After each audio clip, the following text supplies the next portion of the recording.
What kind of creature walks over rooftops, through walls, and across 100 miles of snow without ever being seen? In February 1855, the peaceful countryside of Devon, England, woke to a trail of strange, cloven hoofprints. They weren't just bizarre, they were impossible.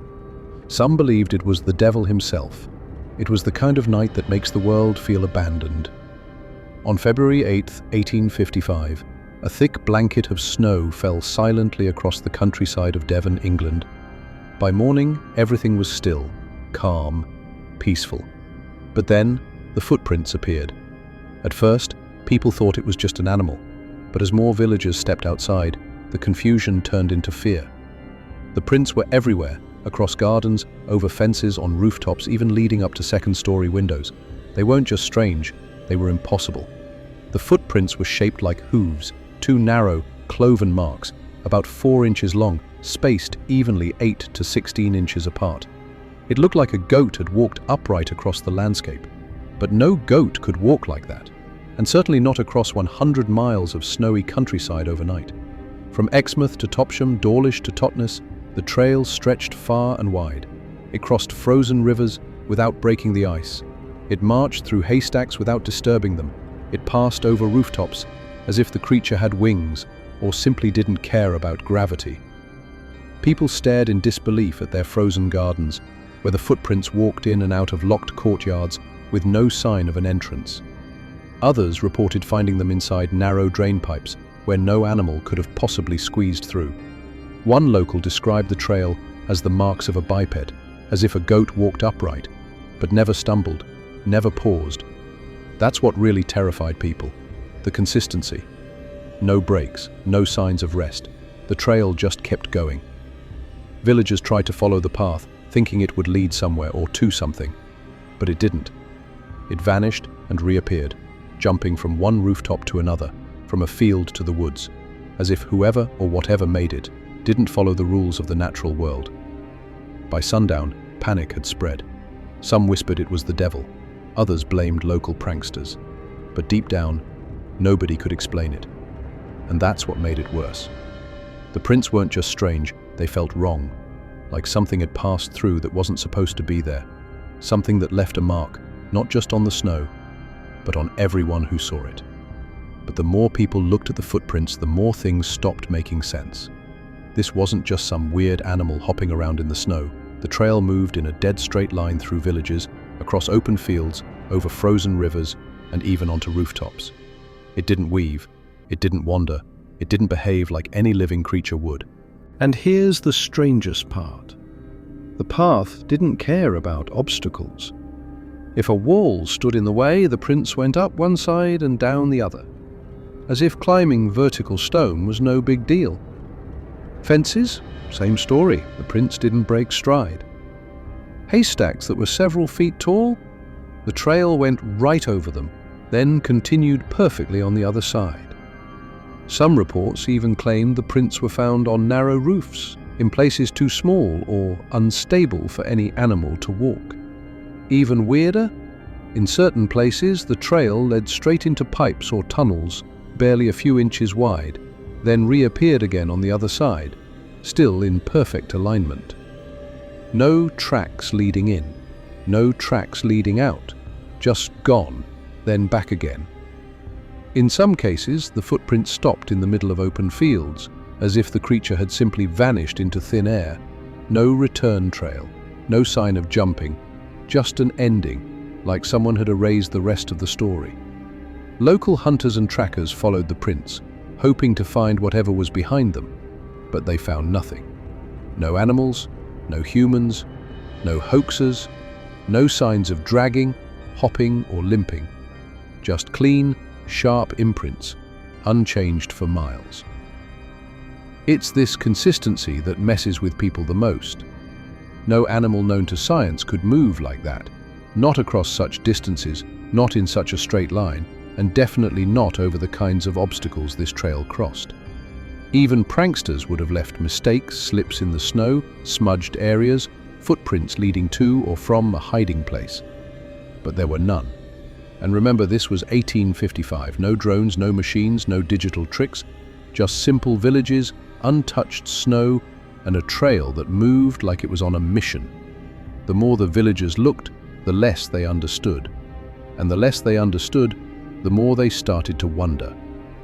What kind of thing walks for 100 miles, climbs over everything, leaves no trace of itself, and never once stops? As the footprints spread, so did the fear. By the second day, it wasn't just a strange story, it was a full-blown mystery. People weren't just confused anymore, they were scared. The local churches saw an uptick in visitors, some praying quietly, others openly panicking. In a time when science didn't have answers for everything, many believed something dark and supernatural had walked among them. Whispers started flying. It was the devil. Who else could leave cloven hoofprints across rooftops and rivers without ever being seen? The name stuck so quickly that the press began calling it the devil's footprints. Newspapers picked up the story, and the panic only grew. The Illustrated London News and other publications printed letters from villagers and local authorities. One of the most cited reports came from Reverend H.T. Ellicombe, a respected clergyman in Devon. He described the tracks in detail and even included sketches showing the odd, split hoof shape. His account gave the story credibility and made it even more unsettling. But not everyone believed it was Satan walking through Devon. Some tried to explain it away. A few suggested a mutant kangaroo had escaped from a traveling menagerie, though no one could explain why it would walk in a straight line or climb buildings. Others blamed wandering badgers, birds hopping in a single file, or even field mice, though none of these creatures could account for the massive distance or strange path. One of the strangest theories? An escaped hot air balloon, dragging a rope with metal clamps on the end, created hoof-like marks as it bounced across the landscape.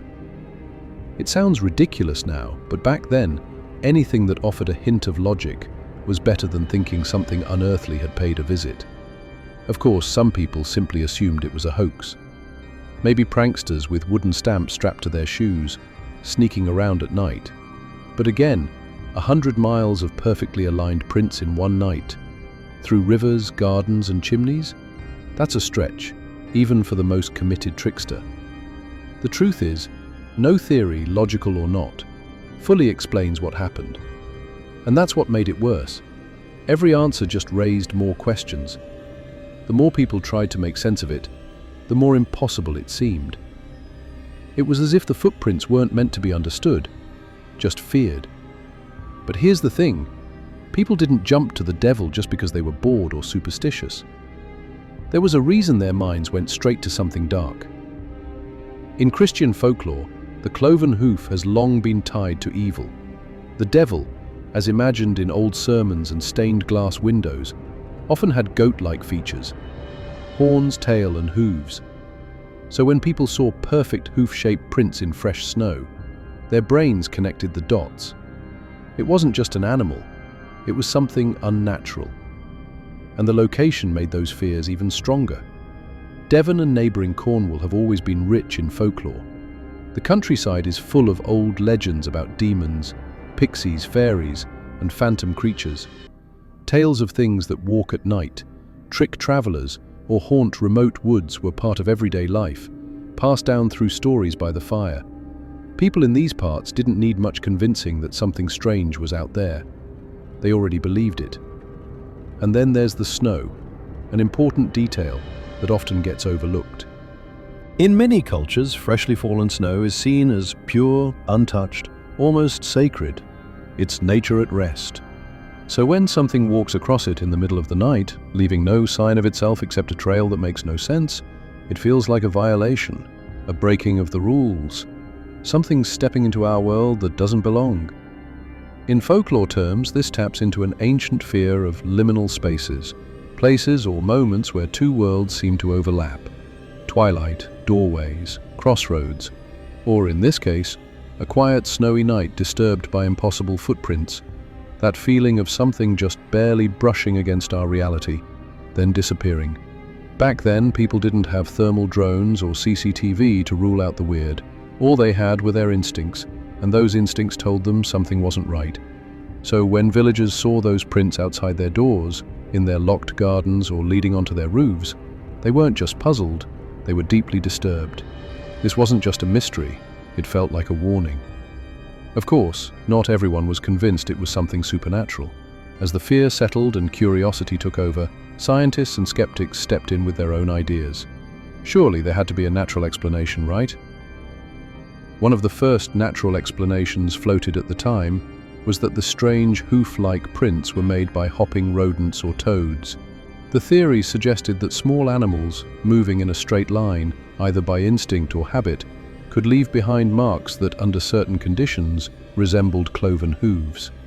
At first glance, it sounds like a clever possibility. Rodents and amphibians were certainly around the area, and in snow, footprints can distort easily. But there's one big problem: the locations of the prints. They weren't just on open ground. Reports described them on rooftops, tall haystacks, narrow garden walls, and even crossing wide rivers. No rodent or toad could scale those obstacles, let alone travel 100 miles in one night. Then came another popular theory: birds. Specifically, the idea that a single bird, or even a group hopping in a line, could leave tracks that might look like hooves.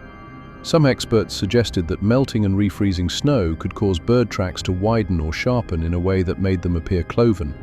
But again, the flaws are obvious. For one, bird tracks vary in direction. There would likely be flapping, tail marks, or places where they took off or landed. Yet the devil's footprints were eerily consistent. Same size, same spacing, same depth. Over fields, over homes, through locked gates. There were no breaks, no doubling back, and no clear beginning or end. Just a single, unbroken trail, like something had walked straight through the countryside, leaving behind only confusion. Another idea? Atmospheric conditions. Maybe changes in temperature caused snow to crack in a way that resembled hoofprints. But that doesn't explain how the marks went up walls, crossed rooftops, or continued perfectly over completely different types of terrain. There was even a suggestion that wind might have moved debris or ice in such a way that it left behind strange patterns. But again, that doesn't explain how the pattern stayed so sharp and identical in every location, especially with the snow still freshly fallen. All these ideas tried to make the mystery feel less scary, less unexplainable. But the problem was none of them fully fit the facts. They each covered one part of the puzzle but left the rest untouched. And here's what really bothers people. Even now, almost 170 years later, no one has come up with a natural explanation that holds up. Every scientific theory sounds fine until you look at the whole picture, the distance, the obstacles, the detail, and the sheer impossibility of it all. It's like trying to patch a hole in a boat with chewing gum. You might slow the leak, but you're not fixing it. So yes, science tried to step in, but instead of closing the case, it may have just made the mystery even stranger. After looking at all the theories that tried and failed to explain the devil's footprints, one big question remains. Could something like this happen today? Surprisingly, it sort of already has. Over the years, people in different parts of the world have reported similar strange tracks, hoof-like prints, claw marks, or unbroken trails that show up in snow or sand with no clear source. In 2009, a town in North Devon reported a line of prints eerily like the 1855 ones. They led across fields and roofs just like before, and once again, there were no answers. But now we live in a world filled with cameras, drones, satellites, and motion sensors. If something unexplained were to happen today, surely we could track it, right? Not always. Most of our tech is focused on populated areas. Out in the countryside or in the middle of nowhere? Not so much. And even if we did catch something on camera, would people believe it? Because here's where it gets tricky. Our own minds can mess with the facts. This is where confirmation bias comes in. If you already believe something strange is happening, you're more likely to interpret normal events as part of that mystery. A bent twig becomes a sign. A weird print becomes proof. One person sees something odd, tells a neighbor, and suddenly a dozen people are convinced they saw it too. That's how mass hysteria starts. A single unexplained event can grow into a full-blown legend, especially if it taps into fear. And once a story spreads, it takes on a life of its own. Would things be different today? Maybe. Maybe not. Technology might help catch the truth, but human nature still wants mystery. We're still drawn to the unknown. We still like a good scare. So if the devil's footprints showed up again, this time caught on video, live streamed, uploaded to every social platform, would we finally get the answer? Or would it just become the next great mystery for a new generation to obsess over? Because sometimes, the more tools we have, the deeper the mystery goes. With no clear answers, and a story that just gets weirder the more you dig, it's no surprise the devil's footprints became more than just a mystery. It became a legend. After the panic faded and the snow melted, the footprints didn't disappear from people's minds. Instead, they started showing up in books, ghost stories, and even horror fiction. Writers and storytellers saw the perfect ingredients: a quiet village, strange tracks in the snow, and something unknown lurking in the dark. It was eerie, unexplained, and just believable enough to stick. In Victorian England, there was already a growing obsession with the occult, seances, spirits, and secret societies. The devil's footprints fed right into that. It gave people something real to point to when talking about the supernatural. It wasn't just a ghost story. It had maps, letters, and newspaper clippings. Over the years, the story has popped up in documentaries, mystery podcasts, and even TV shows exploring paranormal events. Some cryptid fans link the footprints to creatures like the Jersey Devil, or claim it's proof of interdimensional visitors. Others just enjoy it as a classic unsolved case. The devil's footprints also evolved into a kind of urban legend, the kind of thing you hear in late-night conversations or read about on mystery forums. A warning tale, a what-if that keeps people wondering. And that's the real legacy. It doesn't matter if it was Satan, a prank, or some weird animal science hasn't figured out. What matters is that the story stuck. It became part of pop culture, not just because it was scary, but because it left room for imagination. To this day, when fresh snow falls in Devon, some people still look down just to check. Stories like the devil's footprints stick with us for one simple reason. Our brains hate loose ends. We're wired to spot patterns, faces in clouds, shapes in shadows, and yes, hoofprints in snow. When something breaks the pattern, it feels like an itch we can't scratch. We need an answer. In 1855, every natural explanation fell apart. No animal, no prank, no weather trick could tick all the boxes. That gap between what we see and what we can explain creates cognitive dissonance, a mental tension we rush to fix. The fastest fix? Label it supernatural. Call it the devil, and the puzzle pieces snap together. Scary, sure, but at least it makes sense. Oddly, blaming the devil can feel safer than facing pure uncertainty. Evil has rules. It stalks at night, leaves hoofprints, and vanishes. Unknown chaos has no rules. Saying the devil did it gives the fear a name, a face, even a folklore instruction manual on how to fight it. Church bells, prayers, staying indoors after dark. That feels more manageable than admitting the universe might throw us a mystery we can't solve. There's also a social side. A good mystery pulls people together. Villagers swap stories at hearths.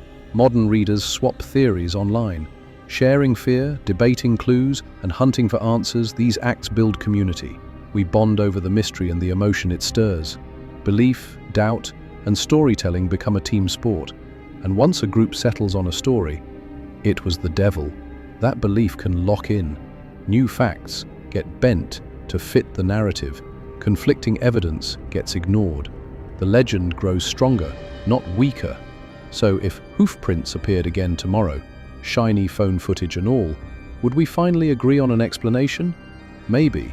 But odds are we'd still split into believers and skeptics, because deep down, the story we choose often says more about us than about the footprints. And that's the strange part. The devil's footprints were never seen again, but they never really disappeared either.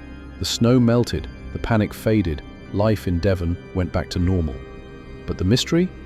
That never left. People still talk about it. Books still print it. And every now and then, fresh snow still makes someone pause and look twice. No matter how much time has passed, no one has ever explained what really happened. Every theory falls short. Every answer leads to more questions. All we're left with is a line of hoofprints that cut across the land and through history. So we come back to the question that started it all. Did something unearthly walk across Devon in 1855? Maybe it wasn't the devil. Maybe it was an animal, or a trick, or something we still don't understand. But whatever it was, It left more than just footprints in the snow. It left a story that still makes us wonder. And maybe that's the real power of a good mystery. It never really goes cold. And that's all about it. If you liked this video, please give a thumbs up, and if you like more updates, subscribe to our channel. Don't forget to click on the bell icon so you don't miss any videos and get notifications on time. Don't hesitate to give suggestions for our videos. See you in the next one.